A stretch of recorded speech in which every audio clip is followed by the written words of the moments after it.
What is up, everybody? Welcome back to the channel. Today we are at Detail Garage in Baltimore, Maryland, and I have the keys to the i8, so I'm gonna go ahead and drive this and see how I like it.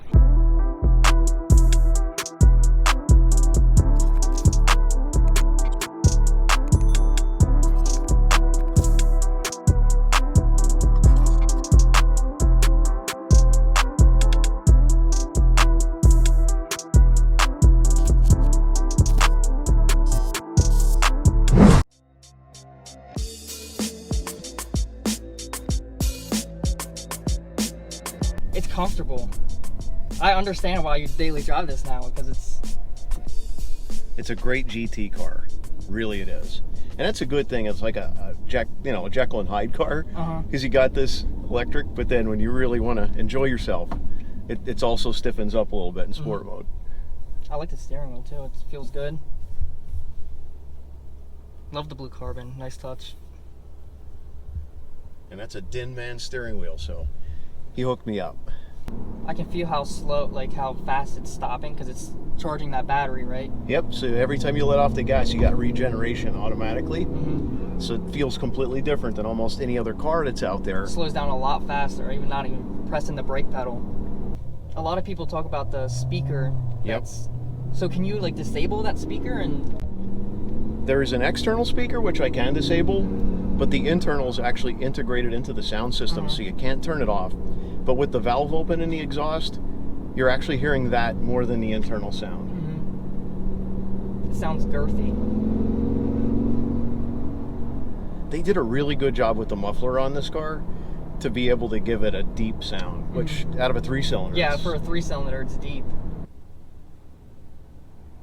Yeah, it definitely has a unique look compared to a lot of other BMWs out there. You feel like you're in a cockpit. Yeah, and it is very futuristic, the design of it, but it's also simplistic. So you don't have a whole lot of bells and whistles and a whole lot of buttons to press, which I like buttons.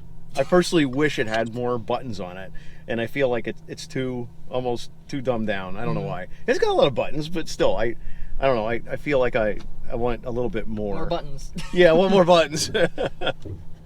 Now, just daily driving it, do you have any issues with how low the car is? No. In fact, I think I have about between 3 and 4 inches of clearance. So I never really worry that much, unless it's a driveway or something, where the road goes down and all of a sudden you go up into a parking lot. Yeah, other than that, I don't worry about it, because the car looks lowered. After I put the wider tires on the car, it just has a better fill in the wheel arch. Yeah, it does have good fitment for not being lowered. Yeah. So right now you're in electric, and as soon as you require more power, yeah, but you're in front-wheel drive mode right now. You're just driving like a normal. It's cool how it can just switch from all-wheel drive to rear-wheel drive to front-wheel drive. Yeah. It's nuts. Yeah. And you haven't driven this in the snow yet, have you? Not yet. It hasn't snowed enough. We only had last year. We only had one day of a little bit. I want to know what it's going to do in the snow. Yeah, I actually I've seen a lot of videos of people in like the Scandinavian area where they take it out. They put snow tires on it. They take it out and they just totally enjoy it in the snow. And I really want to try that because I have the all seasons on it. Overall, I would get one, and I would use it as a daily driver, like you. Yeah.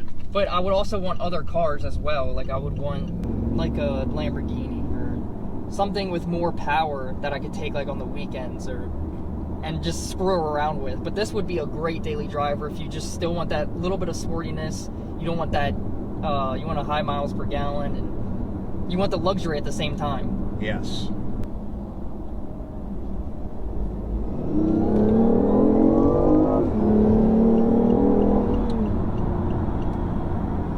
Now put it into manual mode and then bring it down like a gear or two. Yeah, bring it into third. Bring it into second. Now floor it. And just keep your foot to the floor, don't shift.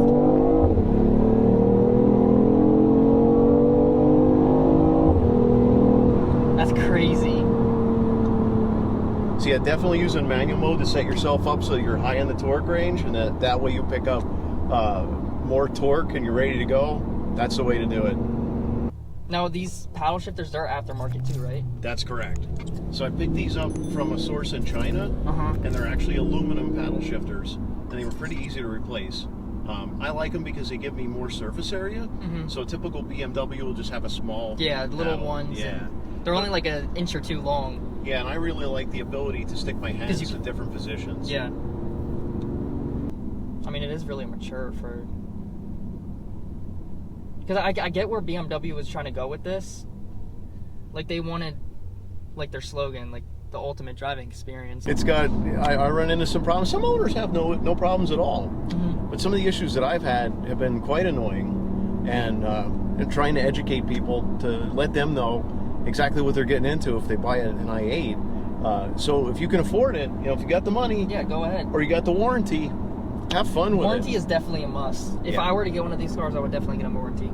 Now, are the newer ones having problems, like the 2019s? No, the newer ones aren't having problems yet because I think they're still too new. And the car really didn't have major issues right off the bat. So I think a lot of these are more age-related items rather than mileage. And that's why some of the 2014s and 2015s are starting to show some problems. And I haven't really noticed that a lot of parts have been deprecated and replaced with updated parts, which usually that's a sign that they know that something's wrong and they're going to fix it, but there hasn't been a lot of that. I'm just surprised BMW hasn't really done anything about it yet. Yeah. Especially with, like, because I was looking at the M6 and stuff like that, and many people know it has the issues with the rod bearings. So do the E46 M3s, like the 2002. But in order to be away from that problem, when you buy the car, just get them done. You'll save a bunch of money because it's not going to be in the system of the car. And that's why when you took it and you were hearing those noises, I'm surprised BMW didn't do anything about it. Like, oh, if you want to get it done, we can do it. If it was under a factory warranty, I don't think it would be a problem. But because it was that CPO warranty and it's actually underwritten by a third-party company, they have a say in it. So, hey, I got a noise in the air conditioning compressor, but it's not bad enough to warrant replacing it. But when they do have to replace it, it's going to be expensive. Extremely expensive, yeah. And it's going to take up a lot of time, which they're going to be losing more money. Yeah. And the dealer will make the money, so the dealer doesn't care. Yeah. But, yeah, the warranty company is going to end up spending more money trying to replace that air conditioning compressor. Even myself, I'll admit that I wasn't really a hater, but I was like, whatever, it's just an i8. But after driving it now, it's different.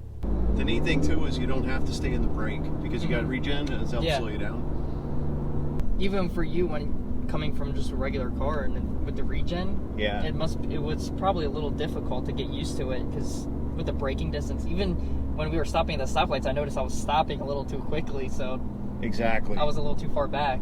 Exactly. When I drive a different vehicle, I'm like, oh my god, why is this vehicle still rolling? I gotta slow down. I gotta get out of that mindset. Exactly. Can't go wrong with the butterfly doors either. If you guys did enjoy this video of me driving the i8, please make sure to smash that like button, subscribe if you're new, and we'll see you guys in the next video.